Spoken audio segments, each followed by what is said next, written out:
First మనం create table రాసుకుంటాం. So table employees అనే టేబుల్ని క్రియేట్ చేస్తున్నాం. ఐడి అనేది ఒక కాలం, ఇది ఇంటి టైప్. సో ప్రైమరీకి ఇచ్చాం. సో నెక్స్ట్ కాలం వచ్చి నేమ్, దానికి varchar ఇచ్చాం 100. నెక్స్ట్ కాలం జెండర్, దానికి మనం varchar 20 ఇచ్చాం. శాలరీ అనేది ఏంటి, సో గో అనేది కూడా మనం ఇస్తాం. సో యాక్చువల్లీ ఇన్సర్ట్లో మనం వాల్యూస్ ఇస్తాం, ఇన్సర్ట్ ఇంటూ ఎంప్లాయ్ వాల్స్ అని. తర్వాత ఇప్పుడు మనం సెలెక్ట్ స్టార్ ఫ్రమ్ ఎంప్లాయీస్ అని క్లిక్ చేసినప్పుడు మనకి టేబుల్ అనేది ఇలా ఉంటుంది అనమాట. ID, name, gender, salary. So ఇప్పుడు మనం గ్రూప్ బై చేద్దాం జెండర్తో వచ్చి.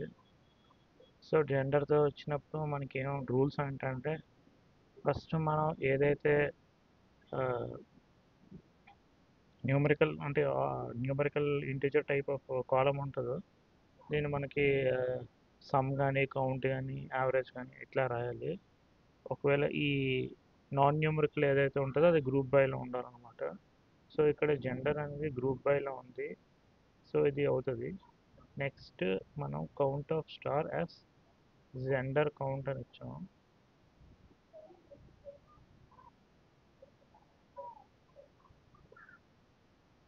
సో ఇక్కడ మనం జెండర్ కౌంట్ అని ఒకటి ఇచ్చాం. తర్వాత average of salary as average salary.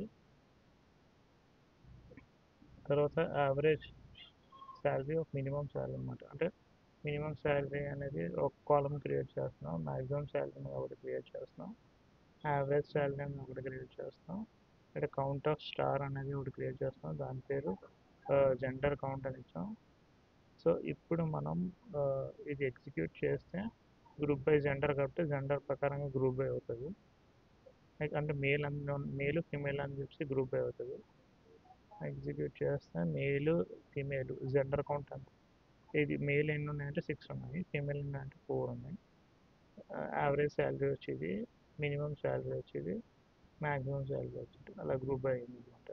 Suppose ఇప్పుడు మనకి ఇక్కడ మనం నేమ్ కానీ తర్వాత ఐడి కానీ మనం రాయాలంటే ఎలా వస్తుందో చూపిస్తాము. సో ఇది మనం ఇక్కడ ఐడి నేమ్ కూడా ఇంక్లూడ్ చేసాం, శాలరీ కూడా ఇంక్లూడ్ చేసాం. ఇప్పుడు మనం ఎగ్జిక్యూట్ చేస్తే ఎర్రర్ వస్తుంది, ఎందుకంటే column employee dot ID is invalid in the select list because it is not contained in either an aggregate function are the group by class. So ఇక్కడ ID అనేది aggregate function, అంటే integer type కాబట్టి aggregate function అయినా ఉండాలి, లేదా group by function అయినా ఉండాలి. రెండిట్లో కూడా ఇది లేదు. దీనికి మనం ఎటువంటి అగ్రిగేట్ ఫంక్షన్స్లోనే రాయలేదు ఇంటిజర్ అంతే. తర్వాత నేమ్ కూడా అంతే, గ్రూప్ బై ఇవ్వలేదు కాబట్టి ఇది రాదు. అగ్రిగేట్ ఫంక్షన్ ఇది అవ్వదు, ఎందుకంటే ఇది నాన్ న్యూమరికల్ కాలం కాబట్టి. జెండర్ అని మన గ్రూప్ బైలో ఇచ్చాం కాబట్టి వస్తుంది.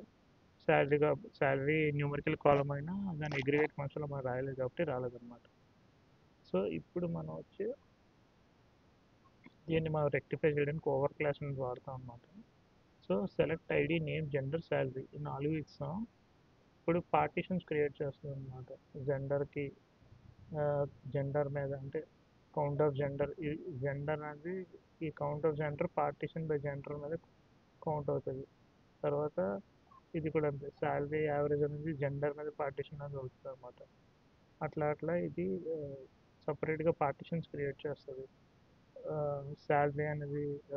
శాలరీ కూడా partition by gender, minimum salary కూడా పార్టీషన్ బై జెండర్, అలా maximum salary partition by gender అవుతుంది అనమాట.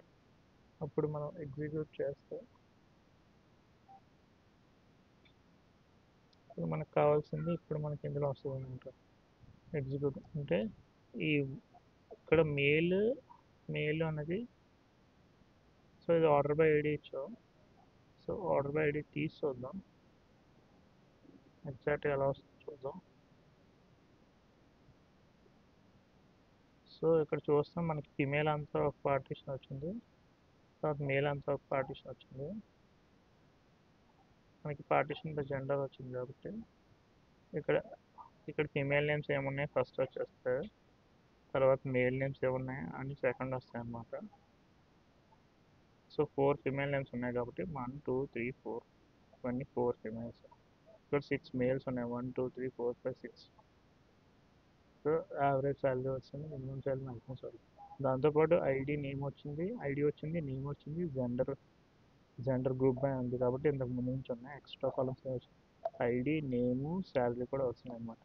అంటే సపరేట్గా పార్టీషన్ క్రియేట్ చేసి దాని ద్వారా అవుతుందన్నమాట. సో ఇప్పుడు మనం దీన్ని ఆర్డర్లో చేయాలంటే ఆర్డర్ బై రాసుకోవచ్చు. ఆర్డర్ బై ఐడి ఇస్తే మనకి ఆర్డర్ బై అయిపోతుంది. ఎగ్జిక్యూట్ చేస్తే మనకి సేమ్ ఇది కూడా ఉంటుంది. కాకపోతే ఇక్కడ మనకి ఫిమేల్ అని వచ్చింది. మామూలుగా అయితే మనకి 1 2 3 4 5 7 వచ్చింది. మామూలు ఇక్కడ వరకు ఎగ్జిక్యూట్ చేస్తే ఏమవుతుందంటే మేల్ ఫిమేల్స్గా వస్తుంది అనమాట. ఫిమేల్స్ అంతా ఒకలా వస్తుంది, మేల్ అంతా ఒకలా వస్తుంది. ఎందుకంటే ఇక్కడ రెండు ఉన్నాయి, రెండు పార్టీషన్స్ కదా, ఫిమేల్ మేల్ ఉంది కాబట్టి అలా వస్తుంది. ఇంకా అదనమాట దాని యూజ్. అది మామూలుగా అయితే దీనికోసం పెద్ద స్టేట్మెంట్ రాయాలి. ఫర్ ఎగ్జాంపుల్ మనకి ఇక్కడ ఉంది కదా, సెలెక్ట్ నేమ్ శాలరీ.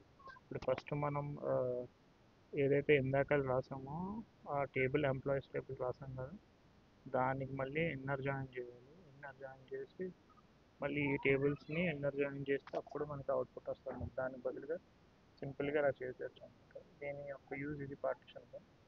సో ఇది ఓవర్ క్లాస్ యొక్క యూజ్ అనమాట.